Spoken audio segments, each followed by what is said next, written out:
I just told my team, this is the 15th year I've been a head coach, and I've coached close to 500 games as a head coach. I was an assistant another 10 years, so that's another 300, and then I played for 4. And so I've been in a lot of games. I don't think I've ever been in one like that. Very unique basketball game, but with so much on the line, knowing if you lose, it could be your last game.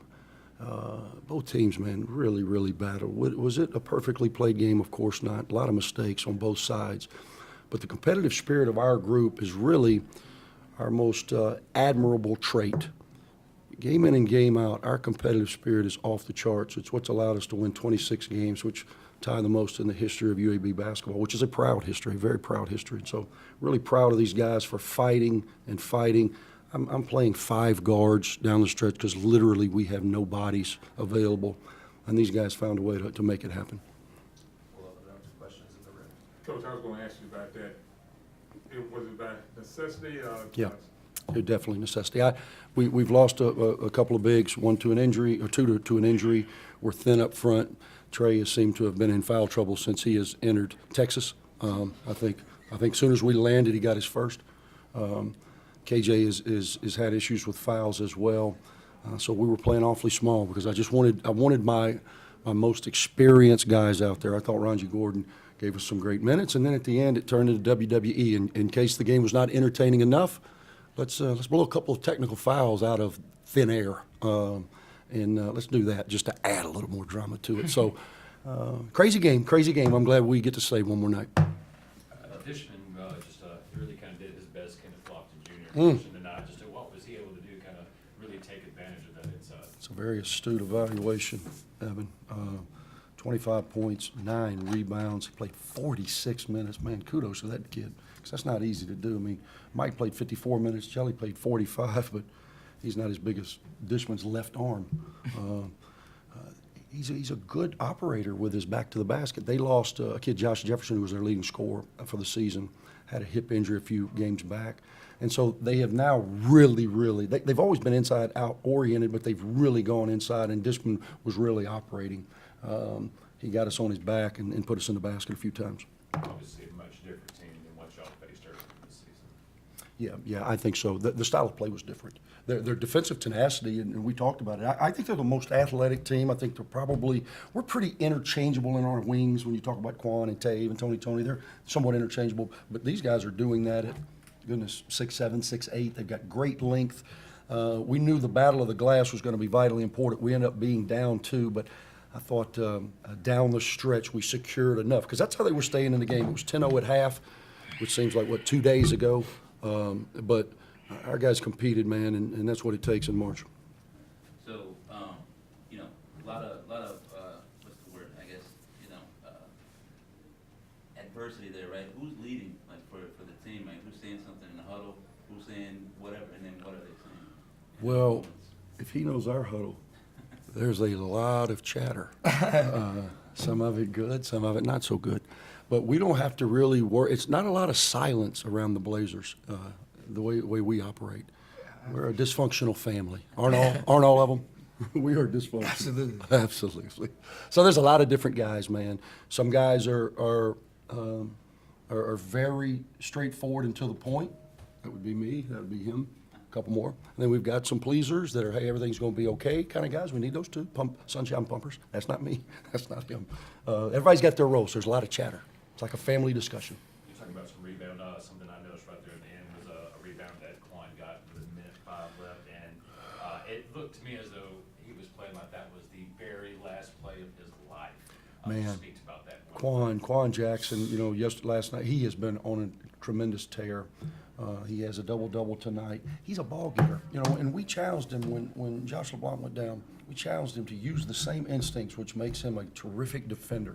The ability, I call him Revis Island. You've heard that 1,000 times, these guys out, meaning like a lockdown corner. That's what I refer to him as. And he has the ability to judge balls in flight and make plays. He can do the same thing off the glass. And since he started to realize that, he's averaging close to 9-10 rebounds a game, and we need every one of them. Jordan, I wanted to ask you about how your performance went today. Obviously, 40 points, that's tied for the second most conference tournament history. I didn't even know that. It seemed like you needed all of that.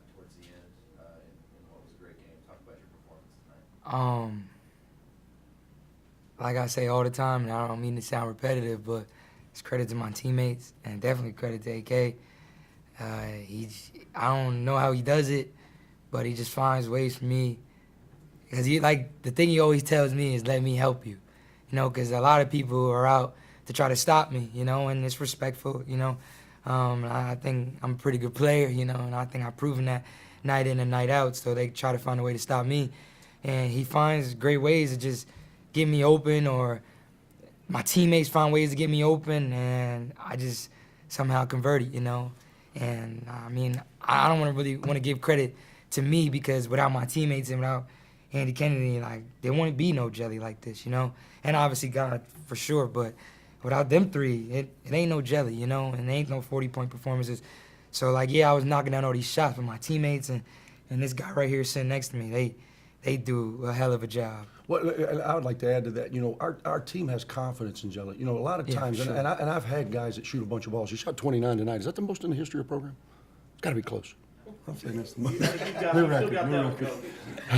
No, 20's mine. I remember it. But 29 is a lot of shots. But a guy that takes 29 shots, if the team did not believe it's what's in our best interest, and it's all in pursuit of winning, which again we've done 26 times, they wouldn't play so hard. We would have dysfunction. We've got dysfunction, but it's in a good way. It's in a positive way. So they understand his value. And, and Jelly, I trust him. I get frustrated with him at times because he'll deviate off the plan, and I tell him all the time, bro, I'm not being guarded. I can see. I'm not tired. I'm not fatigued. Let me help you. Trust the action, and then you go do what you do. But I also trust him. Down the stretch, I was asking him where he wanted to go, where he feels comfortable. So he would say something, and, we would try to execute just based on his perspective. That's what you have to do with your quarterback. You have to give him some freedom as well. What did you see exactly? The way they were guarding? I thought they were kind of switching. They had Lawrence on you for a little bit, and then they kind of maybe switched some of those screens. You want me to answer? Well, they were trying to switch 1 through 4, which is reasonable. And then with the 5, because last time we played, he's a great player offensively, but defensively, I don't think he moves as fast as I can. So I'm not gonna say he's not a good defensive player. I don't think. Can anybody in the conference? I don't really think so, So that's my advantage, but they used their length to their advantage. So when the 5 was setting ball screens to me, they were trying to be up and hard head. So towards the end, it was just try to get the weakest defender on me, I would say, or try to just give me enough room to where I can make a play, And I feel like if I have enough room and if I can get my shot off, I can make it. You talked about your teammates. One guy these last couple of weeks that's really stepped up in that scoring when they've really kind of. Michael Ertl. Mike Ertl. Talk about Mike. Oh, my. Scoops Ertl, as he's now. Bro, I tell him all the time. Because in the beginning of the year, he's a little frustrated. Then towards that middle of the year, he went through a little bit of a slump.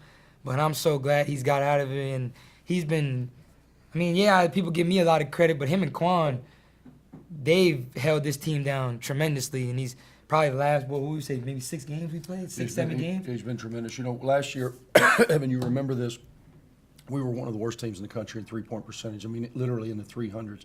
And the team found a way to win some games, but offensively we couldn't do what we can do this year. This year, I think we're in the top 25 as it relates to efficiency. And a lot of it is Jelly's been 40+% the whole time. When Mike steps his game up with his ability to knock down, we call them clean looks. It doesn't mean they're wide open clean, but he's getting clean looks just off the way people are defending Jelly. When he starts knocking those down at the rate that he's doing, then it really gives us a chance. Again, defensively, we weren't at our best. We give up 98, but we scored 102. And at this time of year, it's all that matters. Coach, talk about that. You start the season off with what you hope for. Conference play starts, you start to see the light go on. But at what point during conference play that you look at this team in the eye and practice and says, we can kind of open some things up and turn them loose and let them run the team? Well, I believed that for a long time, honestly. I believed it from day one. I'm pretty hard on them because I want them to be accountable, and I don't want them to settle for a standard less than they're capable. That is the ulterior motive of me. And this team is a conference championship team, and we've got an opportunity to prove that tomorrow. One last question. How long are you going to let these guys sleep in tomorrow? thank goodness it's not a quick turn, you know, I mean, Middle's got about, La Tech has got, they actually played an extra game, but we just spotted them 15 minutes, so we're still plus 25 on the minutes, but then they're about plus 3.5 hours as it relates to resting. However, we don't play till tomorrow at 7:30, so we got plenty of time to rest. Fatigue will not be an issue. Thank you. Appreciate it. Appreciate it.